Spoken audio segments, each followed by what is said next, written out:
Hey everyone, Professor Hank here. So today we're going to take a look at one approach to finding classes that you might need in an object-oriented program. And one of the first things that you need when you're writing an object-oriented program is figuring out not only what those classes are, but what their responsibilities are within that program as well. So generally, what a class is responsible for knowing and what it's responsible for doing. So to find the classes, we can pursue three general steps. The first is to get a written description of the problem domain. So it has to be written because we're going to be using that written description to find all of the nouns, pronouns, and noun phrases within our written description. Because each one of these could become one of our classes. It's not guaranteed that they'll all be part of the classes because we're going to refine the list to only include classes that we actually need, that are actually relevant. But we need a problem to start with, a problem description to start with, so we can get an idea of what classes we might need. So here is an example of a problem description, right? So let's say that you have an automotive shop, a repair shop, you've been contracted to write them an order taking system. And so after having some discussions with the owner of the shop, and you collaborate with them, you come up with a description of what you're trying to do, what the problem is that you need to solve. So here is a potential example. So Joe's Automotive Shop services foreign cars, specializes in servicing cars made by Mercedes, Porsche, and BMW. When a customer brings a car to the shop, the manager gets the customer's name, address, and telephone number.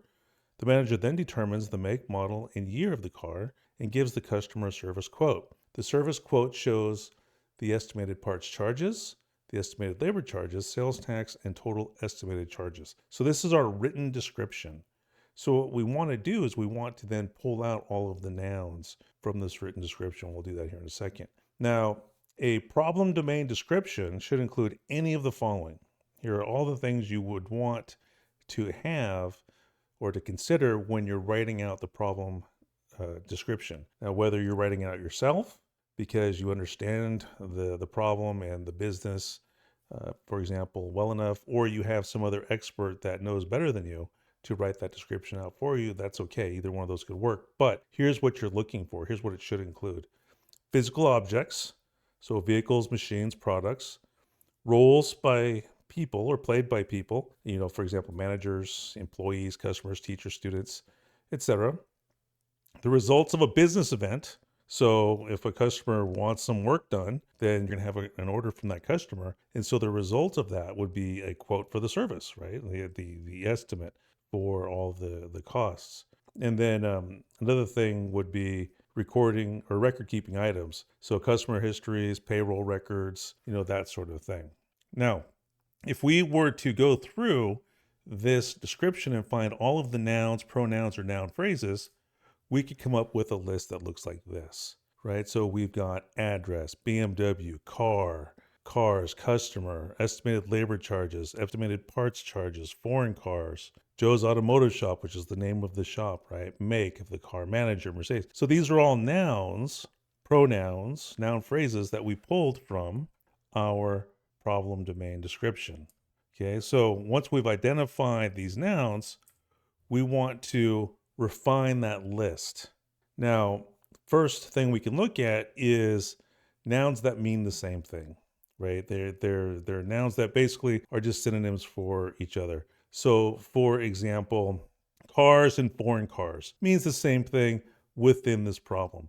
So we can get rid of one of those. So we'll get rid of foreign cars here. And another example, Joe's Automotive Shop and shop means the same thing. They refer to the same thing. So we'll get rid of one of those. We'll get rid of Joe's Automotive Shop. So we've eliminated two nouns. That's two potential classes we can toss. Our list got shorter. Let's keep going. Now, some nouns could represent items we don't have to worry about that aren't relevant for solving our problem. So the problem description doesn't tell us when we wrote it out, when we reviewed it, that we don't have to process any information about the shop or about the manager. So we're going to eliminate those from the list. So you can see there that we scratched out manager. and we scratched out shop. So we've eliminated a couple more nouns. Now, the next thing we can look at is that some of the nouns, they might represent objects and not classes. So in other words, instances of one of the classes that we're trying to create. So in this case, we're going to get rid of Mercedes, Porsche, BMW, and car because those would all be instances of a class that we might create called cars. So what that means, or what that implies, is that these nouns are identifying objects, not classes, instances of the car class. A Porsche is a car, Mercedes is a car, BMW is a car, and a car is a cars, right? So we can eliminate those as well, and our list gets shorter. Another thing to look at is that some of the nouns in our list, they might just represent a value, values that can be stored in a variable. They don't require their own separate class. So for example, address, estimated labor charges, estimated parts charges, make, model, name, sales tax, telephone number, total estimated charges, and year. We're going to eliminate those because those are simple values, or they represent simple values that we can store in a variable, right? So the model of a car, right? So a BMW. In a cars class, we might have a variable where we would store the BMW. We wouldn't create a whole separate class for that. It would be, that data would be stored as a member of a class. Okay, so we have eliminated a ton of nouns now. What are we left with? We've got cars, customer, and service quote.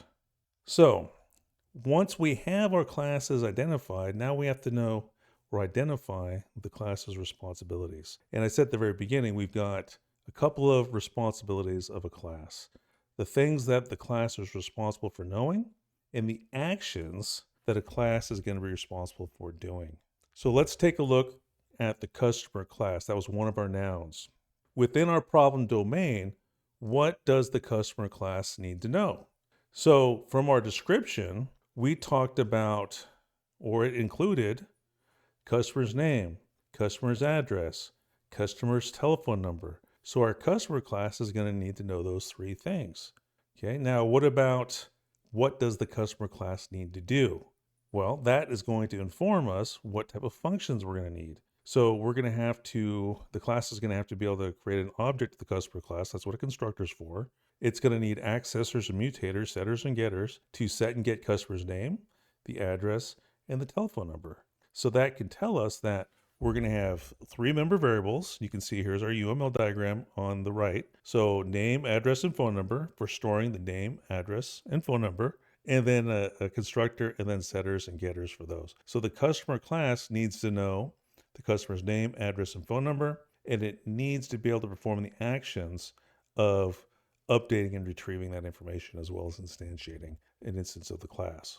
So now what about the car class? Again, within the context of our problem domain, going back to the source, which was our written description of the problem domain, we can determine what an object of the car class has to know. So by reviewing the problem domain description, we can see that we discuss the car's make, the car's model, and the car's year. So the car class needs to know those three things. So you can see in the UML diagram, we're going to list those as variables for storing that information. Now, what about the member functions? What does the car class have to be able to do? So similar to our previous class, we're going to need to set and get the member variables, and we're going to need to have a constructor so that way we can create an object of the car class. So 2 classes down. Okay, and then finally we have our service quote class. In the context of our domain description, what must the service quote class know? So when we review our problem domain description, we see estimated parts charges, estimated labor charges, sales tax, total estimated charges. So we have to store a couple of those things. So parts charges and labor charges, we're going to store those. But if you look at sales tax and total estimated charges, those are calculated values. So they're not values that we're going to want to store within an object, or that we're going to want the class to include logic for storing. We'll calculate those on the fly So that way we avoid any risk of stale data. So what does our class then need to be able to do? It needs to know the parts charges. It needs to know the labor charges. And like our previous classes, we need to be able to create an object of service quote. So we need a constructor. And then we're going to need to have our set and get methods, our accessor and mutator methods for updating and retrieving values for parts charges and labor charges. And then we're going to need to have a couple of functions that can calculate the sales tax and the total charges. So we'll add the functions for those, get sales tax and then get total charges.